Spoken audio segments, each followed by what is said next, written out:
किया तो दूसरा कौन करेगा? भाई करेंगे तभी मिलेगा। ये हमारे अंदर बात पक्की बैठ चुकी है।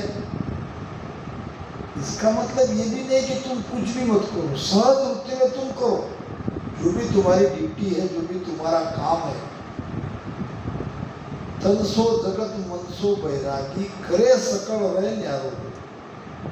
सब करो मगर उसमें तुम मत रहो। यानी तुम कहाँ रहो? तुम भक्ति में रहो, तुम ज्ञान में रहो, और शरीर से तुम सब करो। जाओ तुम्हारी ड्यूटी करो, जो करना है, मगर मन में रात दिन। अब मैं जब आया हूँ तब देखता हूँ विनोद भाई ड्यूटी तो बराबर करते हैं, मगर वहां से छूटते वो यहाँ आ जाते हैं। यानी एक आंख सत्संग में है तो एक आंख ड्यूटी में, ये मामला चलेगा। तुम करो सब, बिना किए कुछ होगा नहीं, मगर अंतर में मन को, अपने आत्मा को, अंतरात्मा को भक्ति में लगा के, तो बहुत बड़ी बात महाराज बता रहे हैं कि हमारे तुम्हारे हाथ में कुछ नहीं है, क्योंकि श्वासा हम कहीं से बाहर से ला नहीं सकते। अगर श्वासा का गणित हमारा गड़बड़ा गया, मान लो अभी हमको पता चल गया, या ऐसी कोई मशीनरी आगे निकल गई कि इनकी इतनी श्वासा अभी बाकी है, तो हम उसमें बढ़ोतरी नहीं कर सकते। पैसा कर सकते हैं, पैसा में कहीं इधर उधर से ला सकते हैं, मगर इतनी श्वासा हमारी अब शिल्लक है तो हम उसमें एक श्वास भी अधिक की जमा नहीं कर सकते, क्योंकि वो हमारे हाथ में नहीं है। और परमात्मा ने मनुष्य को यह अधिकार नहीं दिया। तुम इधर धन कितना भी कमाओ, प्रॉपर्टी कितना भी कमाओ, इसमें तुम करो, मगर तुम श्वासा में गड़बड़ नहीं कर सकते। हाँ, उसमें तुम घटा सकते हो, श्वासा को तुम घटा सकते हो, अपनी आयु को तुम कर सकते हो, कम कर सकते हो, ये तुम्हारे हाथ में। एक ही सूरत में आप आपकी आयु बढ़ा सकते हो अगर आप भजन करते हो, श्वासोच्छ्वास ज़्यादा से ज़्यादा भजन करते हो तो आप श्वासा का बचा सकते हो, यानी आपकी आयु और बढ़ सकती है। नहीं तो आयु हमारी देखो बोलने में बढ़ते जा रही है, सोने में ज़्यादा श्वास जाती है, मंथन में हमारी श्वासा जाती है, तो ये तो हम कम कर रहे हैं और उसके हिसाब से भजन कम कर रहे हैं, यानी श्वासा को हम बचा नहीं रहे हैं। सूरत शब्द भी जोग, मन पवना न्यारा रहे, चारु मिलन संजोग, भगत जोग जाते कहे। अब महाराज ने बहुत ही बढ़िया यहाँ पे हमारे श्रेष्ठ साहब राधा कृष्ण जी महाराज ने अर्थ किया, और कितना सटीक अर्थ किया। मेरे सूरत और शब्द का वियोग होता था। अभी अपने लिए काम की बात है, क्या होता था? वियोग। वियोग समझते हो? वियोग यानी जुड़ना, वियोग यानी अलग होना। मेरे सूरत और शब्द का वियोग होता था, यानी मेरी सुरती अलग रहती थी, शब्द अलग रहता था।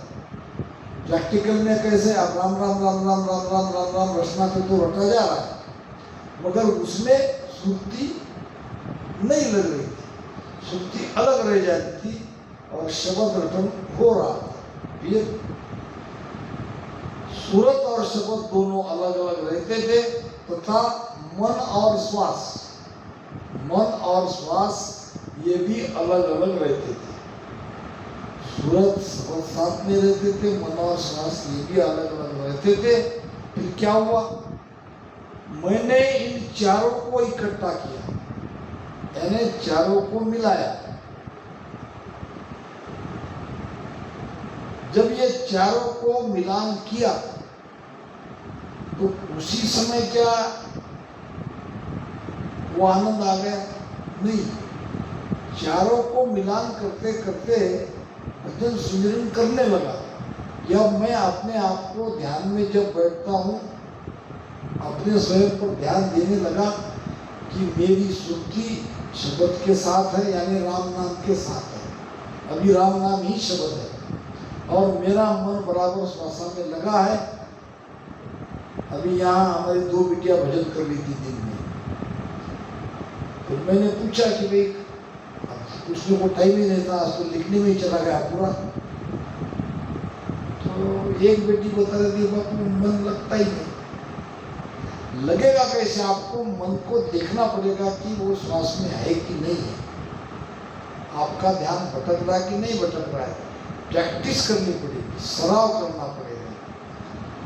आप जानते हो, बड़े बड़े संगीतकार रहते हैं, या हमारे मिलिट्री मैन को ही देखो जो देश के बॉर्डर पर काम करते हैं, उनको 3 बजे उठाया जाता है रोज, और उनसे कड़क वो लेफ्ट राइट ये किया जाता है।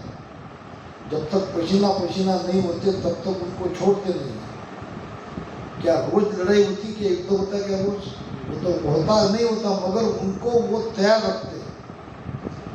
अगर ये ऐसा नहीं करते, जब युद्ध एकाएक हो जाएगा तो ये उठेंगे ही नहीं, क्योंकि ये रेडी नहीं है, ये चेतन। तो यहाँ से आपको ज्ञान सुन के घर जाने पर ये प्रैक्टिस करनी पड़ेगी समय मिलने पर कि कहाँ गलत हो रहा है मेरा।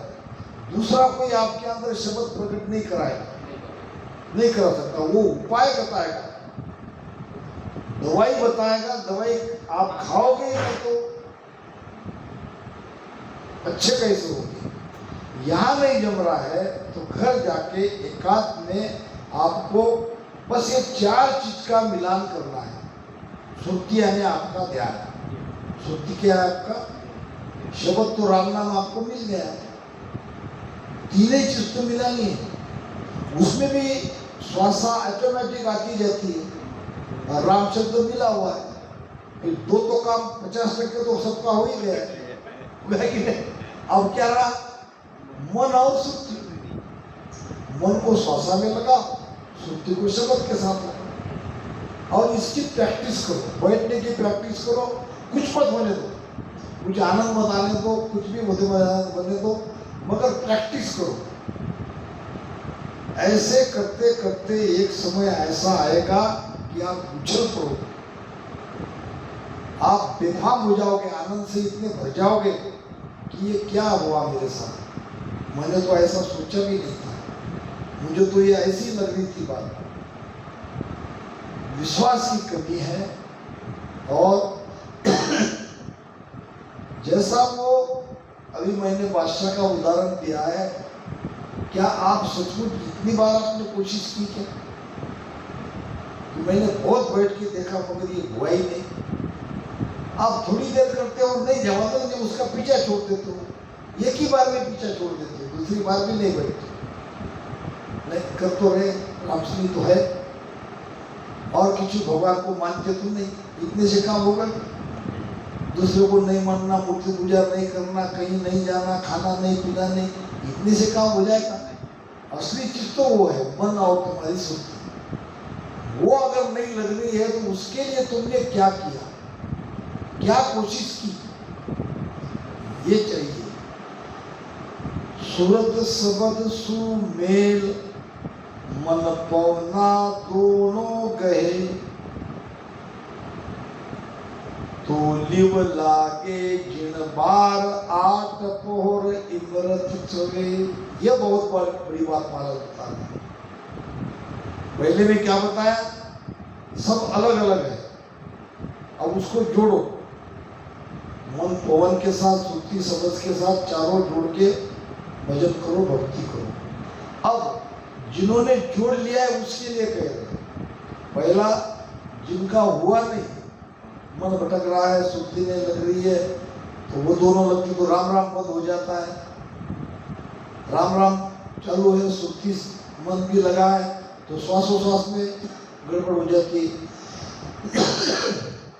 दूसरी उसके लिए है जिन्होंने चारों चीज को जोड़ लिया, घंटा 2 घंटा 3 घंटा भी वो मन श्वासा से हटने नहीं देता है और उसकी सुर्ती उसका ध्यान शब्द से अलग नहीं होता है, फिर तो ध्यान रखना चाहिए। हमारा क्या कह रहे, सूरत शब्द सुन मेल मन पवना दोनों गए। आपकी सुर्ती शब्द के साथ है, आपका मन श्वासों में लगा हुआ है, तो लिव लागे जिन बार, यानी ऐसा समय आपके जीवन में आएगा, उस समय का इंतजार करो, यानी धैर्य रखो। अब ये सब होने के बाद समय का इंतजार करना पड़ेगा। महाराज कहते हैं सुको मति सत कर मानो, जे आनंद पद चाहो,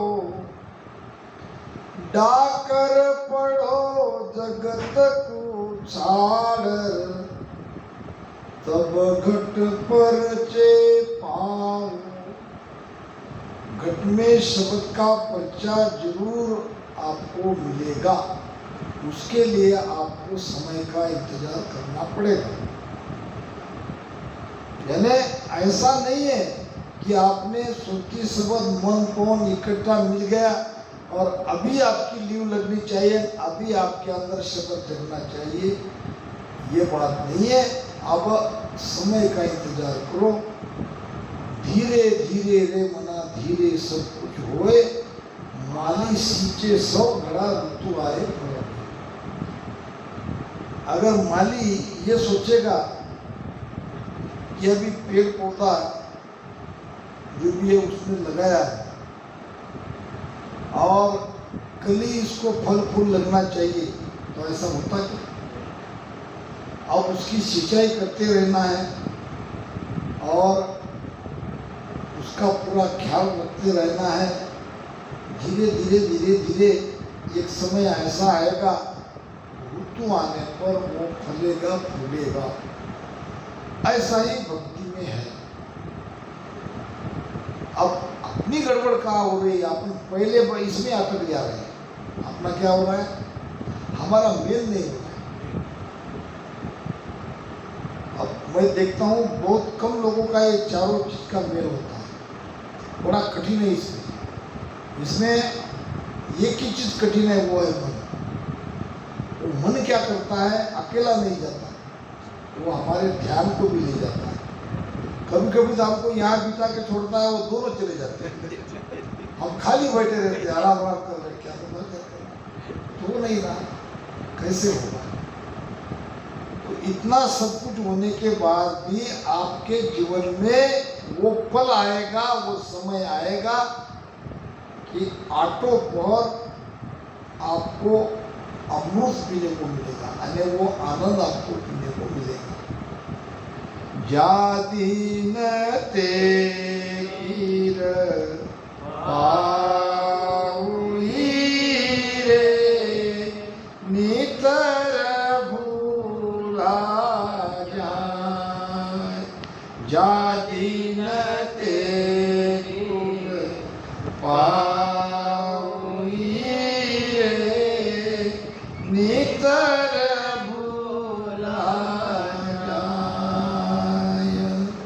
अंतर में क्या कुली रे, अंतर में क्या कुली रे, सतगुरु मिलिया जादीन तेरी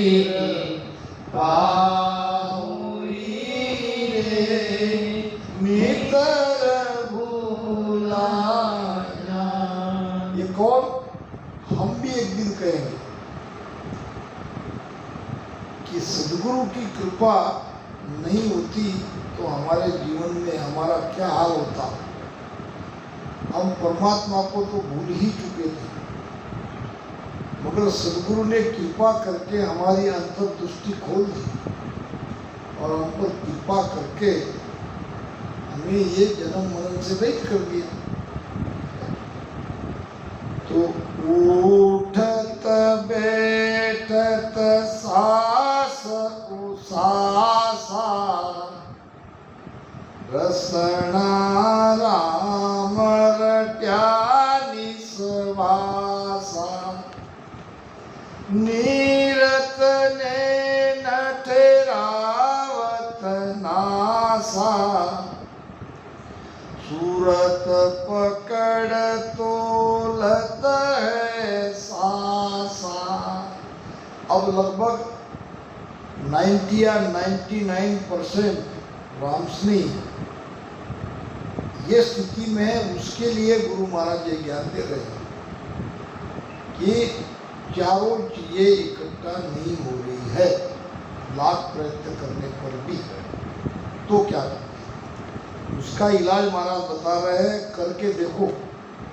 ज्ञान सुन के नहीं चले जाना है, उस पर विचार करना है। उठत बैठत सांस उसासा, यानी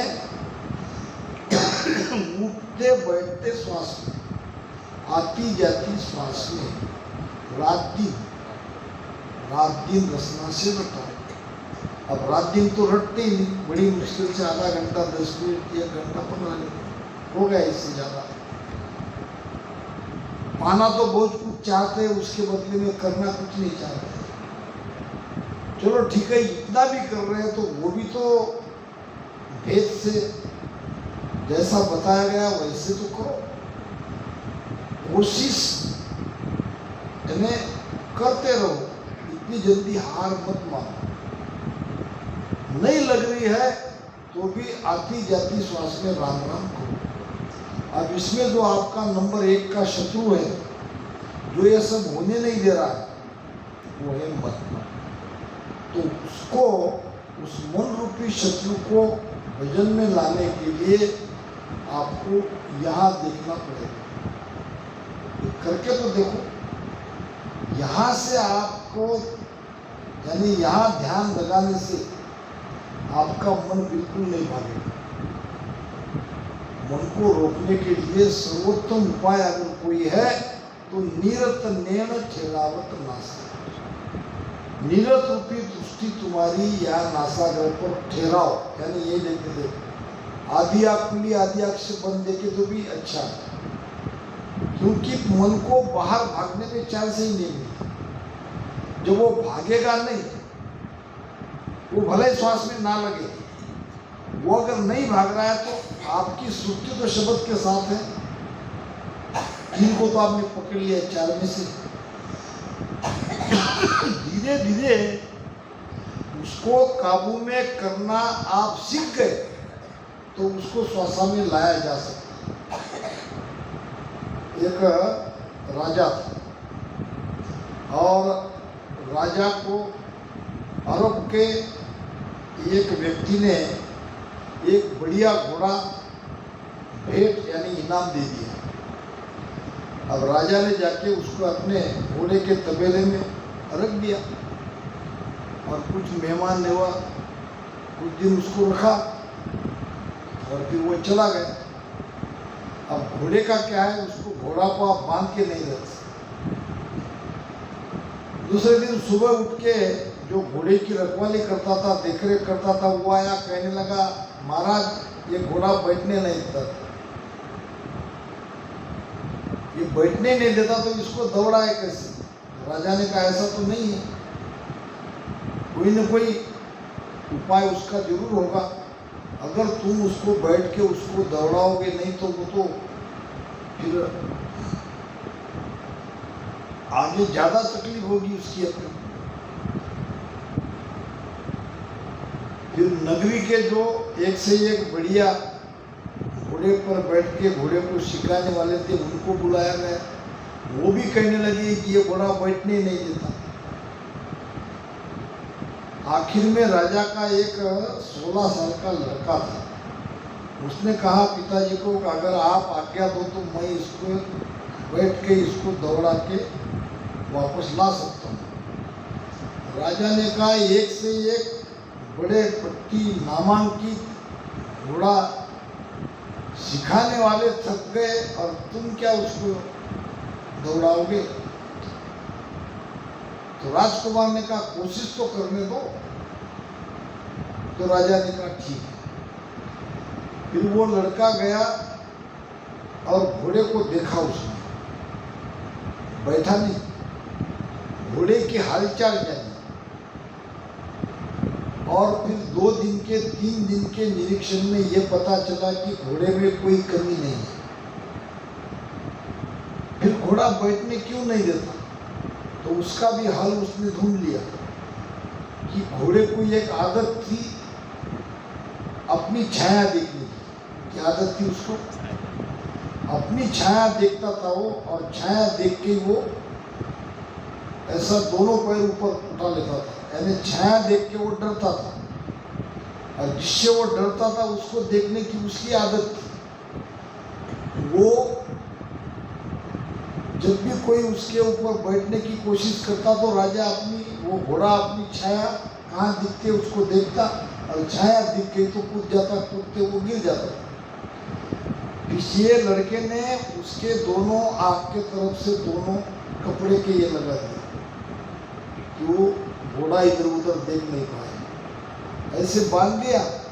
अब घोड़े को बैठने के लिए तैयार हुआ। अब घोड़ा अपनी आदत से इधर उधर देखे, मगर उसको अपनी छाया दिखे ही नहीं। बहुत कोशिश करने पर भी घोड़ा कोई कूद नहीं रहा था, यानी ऐसे दोनों पैर ऊपर उठा नहीं रहा था। उसी समय उस पर बैठ के उसको दौड़ाया, जब तक नहीं थकता तब तक दौड़ाते रहा, फिर वापस लाया।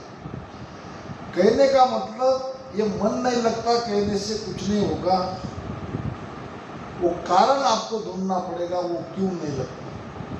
कारण में आप पाओगे कि आपके अंदर बहुत सारे विचार भरे हैं, विकार भरे हैं, विचार भरे हैं। विकार भी है तो विचार भी है। अब ये विकार विचार एकदम से निकलते नहीं, तो आपका ध्यान अगर यहाँ टिकाओगे तो वो जो घोड़े जैसा अति चपल मन है वो लगते लगते लग जाएगा। ये प्रयोग करने में, देखने में हरकत नहीं। मैंने ऐसे कई लोगों पे प्रयोग किया है। जब समय रहता तो आ जाते हैं तो शिवपुर में तो बैठा था मैं, तो ये बिल्कुल सक्सेस है। नीरत नैन ठहरावत नासा सूरत पकड़ तुरत है सांसा, यानी तोलना है। क्या तोलना किसको कहते हैं? अच्छा, तोलते कैसे हम? किससे तोलते हैं? तराजू से। क्या तो तराजू किसके लिए? बराबर करने के लिए। इसमें जितना अपन डाले हैं वेट, उसके इतना होता क्या, वो बराबर करने के लिए तराजू है। इधर उधर हुआ तो तोला गया क्या वो?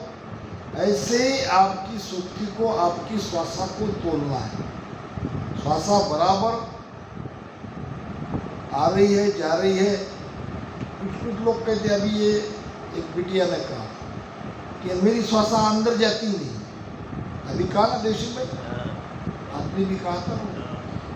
अब अंदर जाती ने तो एक श्वास में भजन हो रहा है, तो वो तराजू कैसा होगा? ऐसा झुक गया ना, वो तोला जा रहा क्या? तो आपको तोलना पड़ेगा। कैसे तोलोगे? 2-2 नाम से, 5-5 नाम से शुरू करो। आती जाती श्वास में 5-5 नाम दो, बराबर करो, क्योंकि आखिर में ये दोनों श्वासा बराबर करके सुषुम्ना में भजन करना ही है। तो उसकी प्रैक्टिस अभी से करो। अगर निर्ति रूपी नेत्र आपके नासाग्र पर लगे हैं तो सुरती आपके श्वास को तोलेगी, यानी बराबर रखेगी। सुरती श्वासा को बराबर रखेगी और ध्यान आपका नासाग्र पर रहेगा, तो मन भी कहीं नहीं जाएगा।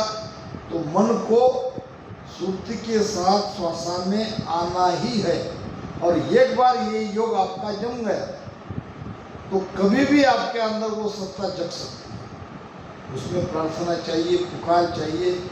एक समय ऐसा आएगा कि आपके अंदर, आपके घट में वो शब्द जगह बिना नहीं रख सकते, क्योंकि आप पूरी तरह से आप तैयार हो, आप रेडी हो। कभी भी वो चीज़ प्रकट हो सकती है, उसका कोई समय काल और उसका दिन नहीं है, मगर इसके लिए हमें हमारी तैयारी करनी है। अब हमारा ये जीवन तो ये तैयारी में लग रहा है, हम कब आनंद लेंगे, मोक्ष में जाएंगे कब? अभी तो हमारा मेले नहीं बैठ रहा है ठीक ठाक। एक तो संगत मिलती नहीं है, मिलती है तो उसमें भी थोड़ा सा ज्ञान सुनने को समय चला जाता है। बैठ के ऐसा ध्यान के लिए, चीज़ मिलाने के लिए कब समय मिलता है? जब अभी यहाँ मेरे सामने ये चीज़ मिल नहीं रही तो मेरे जाने के बाद मिलेगी क्या? नहीं मिलती, हो ही नहीं सकता है। तो अभी मैं खाली बैठा हूँ, अगर आपके पास वो समय है तो अपन बैठ के मिला सकते। मैं कोई आपके पास बैठ के मेरा भजन नहीं करने वाला, मैं केवल बताने वाला हूँ, करना आपको है। आप कैसा, पहले तो आपके अंदर वो तड़प है क्या, वो चाहना है क्या? अगर वो चाहना है, वो तड़प है, आपको अगर विश्वास है कि इसमें ये सब कुछ मिलने वाला है, तो आप जरूर आओगे, जरूर बैठोगे, जरूर समय निकालोगे और जरूर इस बात को तुम पूछोगे। तोलत सास चले जू चकरी, तासंग सूरत लगी जू मकरी, मनवा करे पवन सुमेला, सूरत सबद दोनों हुए बेरा। दूसरा प्रमाण